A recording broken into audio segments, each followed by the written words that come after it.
नमस्कार and happy new year to all. Wish करुच्ची कि आपण मैंने समस्ते भलरे खुशी आउ सुस्थ रुहतु। नुआ वर्ष में मत कौन इनविटेशन मिलता किंतु मो ड्यूटी जो मुझे आसी पार नी तो नेक्स्ट डे रे मुझे सकाल पाखु समस्ते कम बिजी थे आउ गाधी सारिकी आगे माँ को टिके दर्शन करी सडन देखिली गोटे जलपरी या मो सान भाउज नहीं आसते या ना भी जलपरी रखी देखा कि क्यूट लगुला। आ घरे बनाई उलकोबी मिसा देसी चिकेन सेटा भी मुही बनई चिकेन होता दिन घरे खाइबार माहौल पूरा अलग प्रकार थाए। आम ये समस्ते मिसिकी खाऊलु। आम मयूरभंज रे चिकेन मटन हेले लास्ट मुढ़ीटे खाइबा कंपलसरी केते श्रद्धार सह मो सान भाउज मते खुई दउथिले। आम घरर डेली मेहमान होछि ये याकू केमती मो ब्लॉग रे आनिबि निजे।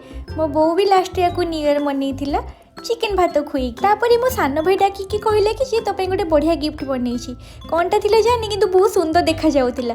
आ मो सुंदर बेणी एटा मो सान भाउज आ मो सान झियारी मिसिकी बनईथिले। मो बेणी को नष्ट करिकी लास्ट एटा को से लगेला जट करिकी मुंडरे।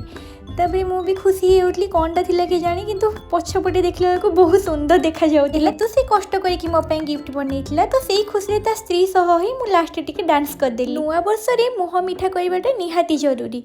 मु आसीतली बोली मो बो मो गरम गरम रसगोला नहीं आसती कैमेरा सामने मु भाभी कि से निजे न खाई आग मत खुएब बोलिकी किंतु से देखी देखिकी आग निजे खाईदेला मुझे भोकुआ भाया अनई मो सान भाउज डाकिकी मत से रसगोला खुई आउ से कही कि ब्लॉग रे ए सीन टा निहाती रहिबा दरकार। आज दिन टा कि एमती कटी तो एबे बाय बाय।